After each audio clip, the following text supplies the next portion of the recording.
Episode 3, The Good Life. After Jerry West puts in his resignation, Jeannie Buss is pissed about Jerry West leaving. I would be fucking pissed too. Because what the fuck is... Man, come on, man.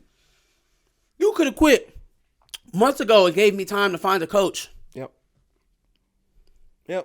What is this hyper emotional shit with Jerry West, man? This shit is fucking me up. It's really tearing me up because it's imperfectly in line with the stuff that you've seen him say since he left the organization.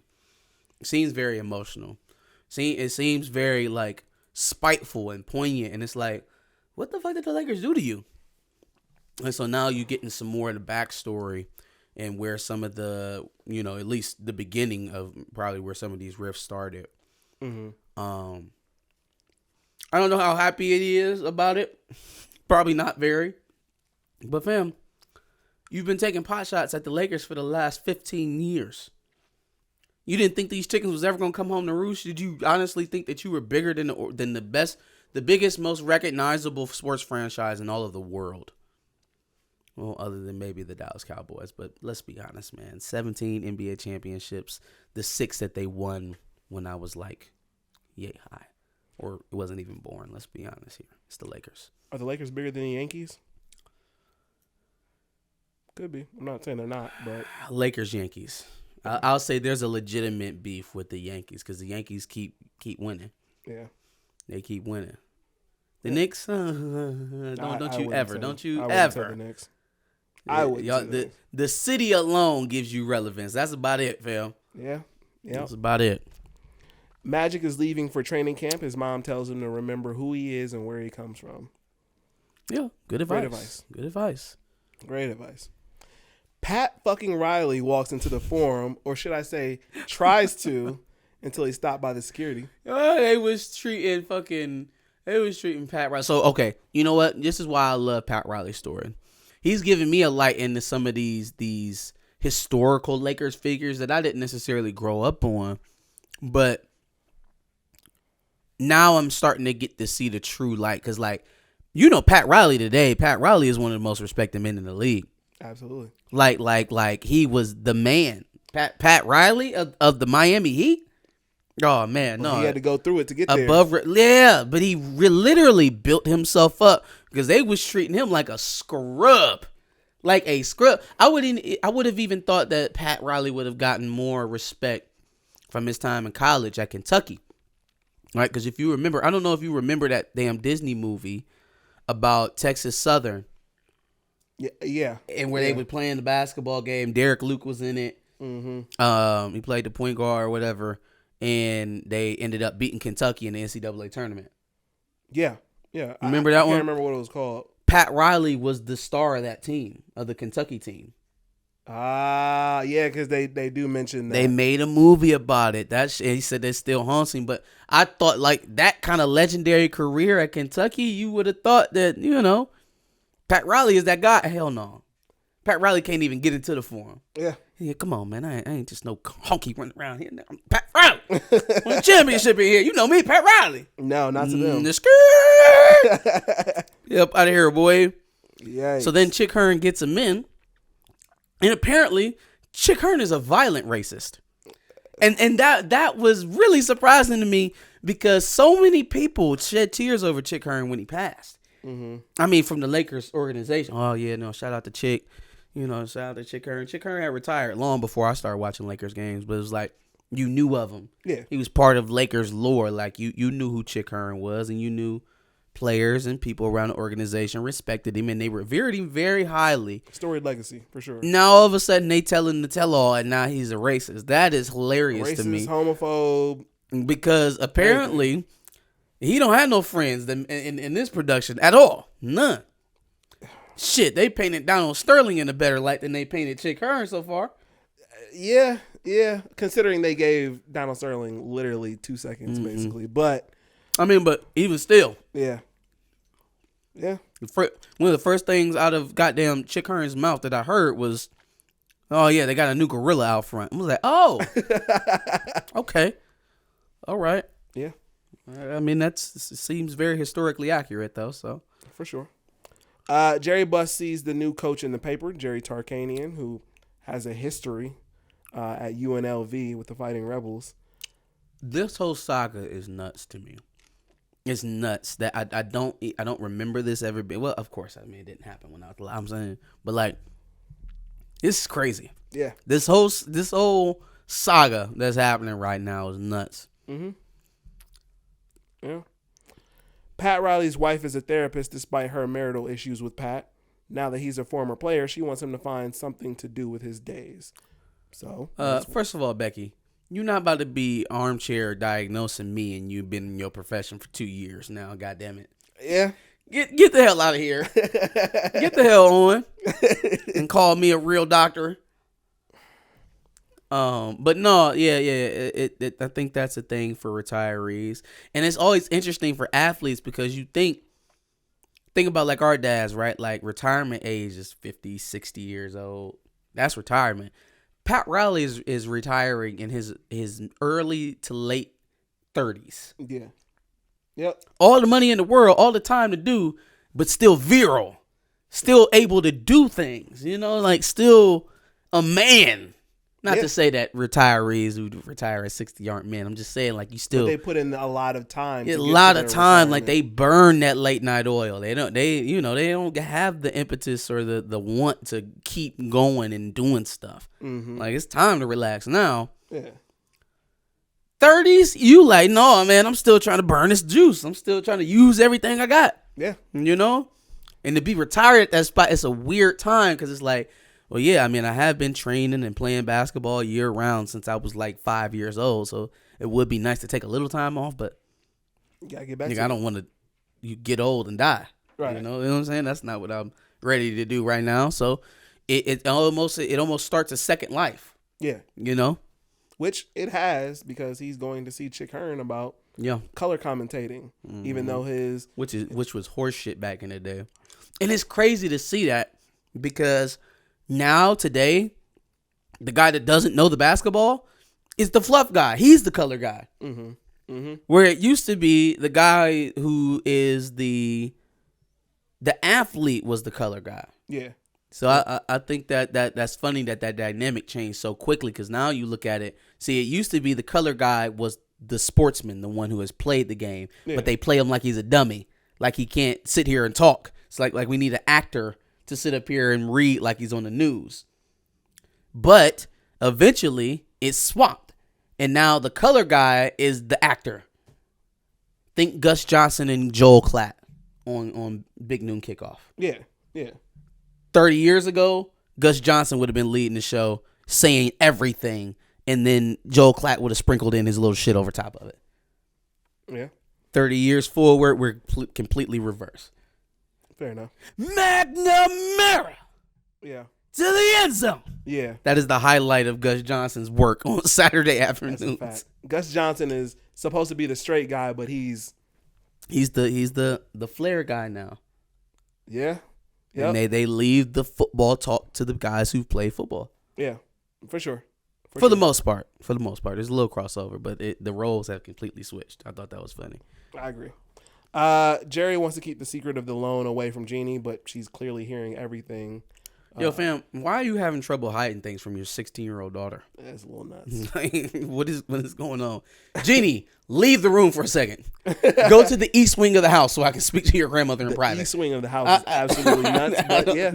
Like what is the problem here? Well, I guess, this is rich white people problems, but right. That's a non-issue, fam. Jeannie, put some fucking headphones on. Go to the pool. Do anything but listen to what I'm saying right now. Yeah. Mind your business. Yeah. Norm Nixon says he's going to give Magic some style, which is crazy to think about. He thought he was so fresh with his lapels. He thought he was the fucking man. But sure that's the difference from, you pulling everything in Lansing, Michigan don't mean you going to come out to California. Facts. Yeah, but it's good to see Norm, counseling down after he had to embarrass him in front of an entire party of people. I don't know if we would have been friends after that, but they talked it out a bit. I think Magic voiced his displeasure with the way that he handled it initially, but he took it. For sure. Earvin meets Jeannie Buss and immediately gets the wrong impression. Of course, Magic wants to talk about Jerry West, but he can't because Jeannie Buss now has to leave for Vegas to try to get Tark. I don't even know why he volunteered to do that. Like, I get it. You trying to be a leader and everything, but like, fam, nobody who done been here for 5 years wants your ass who just walked in here, haven't even played a game yet, to go advocating for them. Yeah. Especially when you over here flaunting your relationship with bro, and you've known him for a couple months. Yeah. See, you sound silly to me. So now I don't want you saying no silly shit on my behalf in front of us. For sure. For sure. Like, you sound like you don't even understand how any of this shit work. Because he doesn't. So like, no thanks, but no thanks, young fella. For sure. Since Jeannie Buss dipped, Magic is headed to, I think it's funny that in my notes I flipped so much between Earvin and Magic. It's weird. Anyway, since Jeannie Buss dipped, Magic is headed to the movie premiere with Norm Nixon. Bill Cosby shows up and everybody completely forgets about the Lakers since they're a nothing team at this I was about point. to say, yeah, because the Lakers wasn't doing shit at that point in time. It was like Nick Young and fucking Jordan Hill and Jeremy Lamb celebrating after they had won like their 20th game of the fucking season. Yikes. That's what they was treating them boys like. Basically. A pimp named Zastro shows up and gives Magic his card. Silk lets him know what's up with Zastro. I guess we know who to blame now. Yeah. Motherfucking Zastro. Yikes. Zastro. God damn you. God damn it. Got no Jimmies? None? Nope. Come on, Zastro. Dropping the ball, fam. Yeah. Yep. Norm Nixon ends up getting basically completely edited out of the movie, which is a blow to his ego. Yo, imagine showing up to a premiere and you got cut from the fucking movie. Now that's embarrassing. Super embarrassing. That's embarrassing. Especially when you were talking so much shit. That's more embarrassing than having the patrons at your nail salon making fun of you because Magic Johnson's getting drafted. Way more embarrassing. Because you invited people to this shit. Yeah, told everybody, hey, I'm about to be in a movie. Nope. Woo, that's funny. So, that's funny. Afterwards, Magic joins Zastro and then calls his family about it, but is capping about everything that's happened the entire time. I thought that was hilarious. I would have found a way to talk to them after, when I got home. Yeah. Yep. I don't think that now is the time or place, Yeah. I just, I don't think. Well, you know what? He might have already been home because they was leaving for church the next day. So that was probably like the nightcap. We probably had just made it in. But he's talking about, oh, yeah, I found a church out here and all this other shit. He said he capping so hard. Big capping. Well, you got to keep him at bay. You got to keep him feeling like he's doing okay and he's safe. For sure. But he wild. Yeah, big time. Jerry West and Pat Reilly joke about Pat becoming the coach of the Lakers, which I thought was hilarious. Just considering... because he came in and introduced himself. Yeah, I mean, hey, joke all you want, motherfucker. New coach Jerry, a.k.a. Tark, ain't trying to hear shit about going to L.A. Jerry's homeboy Vic is trying to negotiate double or triple his current salary, but Dr. Buss says, fuck the small talk. 10. $750K a year. 10 times. 10 times. Which makes it crazy that boy was sitting there having trouble considering whether or not he was going to go coach Magic Johnson, Kareem Abdul-Jabbar, Norm Nixon, and the Lakers for over $75,000 in fucking Las Vegas, Nevada. Yep. That's when I knew, oh yeah, they got him. They got him. He's not allowed to leave. Facts. He's not allowed to because leave. He was adamant about not leaving. They got him. You said 700 and what? Okay. Now I can hire some more muscle. Now I can protect myself. You talking good now. I can do something with you, Dr. Buss. Not only $750K, which, by the way, he says $750K over how long are we talking? He's like, nigga, a year. What's up? A year. Not only that, but Vic also negotiates a couple of Rolls Royces for Tark and his wife. Hey, man. I see why his homeboy almost had a heart attack. I get it. Because this nigga's just like, yeah, you want me to pull the Taj Mahal up my ass? I'll do it right here, right now. I don't care. But that's how he got stuff done. Yeah. Yeah. All right, got it done. Just figured out how he was going to pay for it later. Yep. Which is very white boyish of him. That does not. It doesn't fall, or it does fall on me that like a lot of this is just dumb luck and being white. Yeah. You know what I'm saying? The fact that he was able to promise this amount of stuff, being that far in debt, and it just magically working out is like the most opportunistic thing that could ever happen to a person. But you also have to be willing to take the risk. You gotta have the balls for it. For sure. And he most certainly did. Certainly did. Oh, yeah. He doesn't even hesitate to pull the trigger. That's scary. Somebody that just shoot off the hip without even looking is dangerous. That's a dangerous motherfucker. You gotta stay away from them. Yep, but then that's when the mob sends over a bottle of champagne unless they're friends. Like, hey, yeah, no, $750,000 sounds great. There's a bit of a rental fee for the coach, though, that you pay to the family. How about we start at $100K? Make that $850K, and you have that extra 100 come to us directly every month. Damn. Like, damn, bro, I got to get involved with the goddamn crime families of Las Vegas, Nevada. Yeah. To get the coach. Yep. All that tells me is he shaved quite a bit of points. Boy. Quite a bit of points. Boy. Pat Reilly has a million takes on his audition tape, which still sounds trash. Unhinged, he ends up taking down the garage and then has a therapy session with his wife in which he finds that he might need something else other than basketball. That nigga did not spaz and take down his whole guest house shed, whatever the hell that thing was. Not in real life, no. He did not do that. No. Ended up cutting his foot with a damn chainsaw. Right. No, that didn't happen, but, it looked good. Is ivy that strong? I thought ivy was like a weed or like a vine. Is it turned into wood? I don't think so. I don't know. It's crazy. Magic calls Cookie at Michigan State and basically says that L.A., as of right now, ain't enough. He really admired the love that Cosby was getting at the premiere, which is nuts considering where we are now with Cosby.